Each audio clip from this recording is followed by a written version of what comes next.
Hello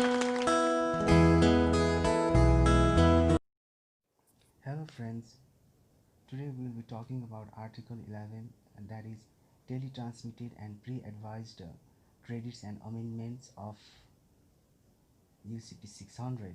So let's read A. An authenticated teletransmission of a credit or amendment will be deemed to be the operative credit or amendment, and any subsequent mail confirmation shall be disregarded. So the issuing bank issues a letter of credit or amendment, if any, to the advising bank via teletransmission or SWIFT. Okay, and those messages that are sent by SWIFT or teletransmission will be treated as authenticate message and will also be deemed to be operative credit or amendment. Here, operative credit or amendment means those credit or amendments sent by SWIFT will be effective in nature. Okay, and no subsequent mail confirmation shall be disregarded. So in order to make those messages authenticate, mail confirmation should be disregarded.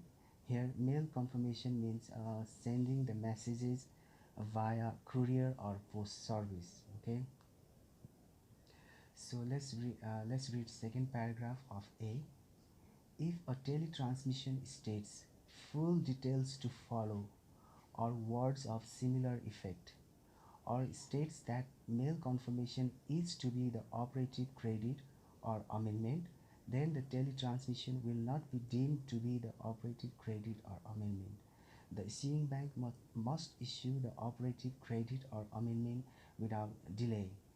So this is related with pre-advised credits and amendments, that is MT 705. Okay, so when the issuing bank issues the messages, and in the message if it states like full details to follow, or states that the mail confirmation is to be the operative credit or amendment, okay, then the message that has been transmitted will not be deemed to be operative credit or amendment, will not be effective in nature. Okay, unless and until the issuing bank sends like mail confirmation to the advising bank. Okay, and the issuing bank must issue the operative credit or amendment without delay.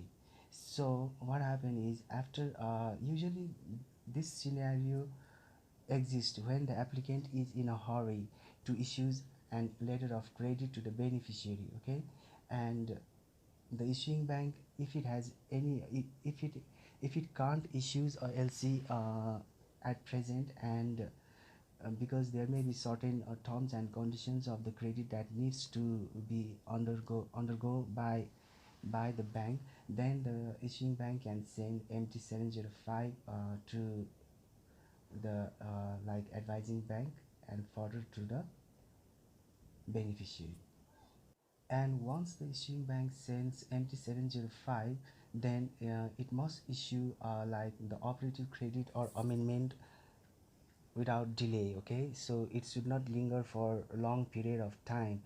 So it should issue like letter of credit or amendment within a short period of time, like 5 or 10 days, and not later than that. So now let me tell the story of the use of pre-advice. Okay, like in the past, when before the introduction of SWIFT, or before the implementation of the SWIFT by the bank, what happened is the use of pre-advice as a means of providing preliminary advice of the issuance of credit was quite prevalent. At that time, most credit were issued in paper forms, and the pre-advice served as an effective message to the beneficiary that the credit had been or was about to be issued in its favor. But now in the present scenario, the extensive use of MT 700 message as a means of like advising the beneficiary of the terms and conditions of the credit has largely diminished the need of any pre-advice to be issued. Now let's move on to 11b, a preliminary advice of the issuance of a credit or amendment, that is pre-advice, that is MT 705, shall only be sent if the issuing bank is prepared to issue the operative credit or amendment. An issuing bank that sends a pre-advice is irrevocably committed to issue the operative credit or amendment without delay in terms not consistent with the pre-advice.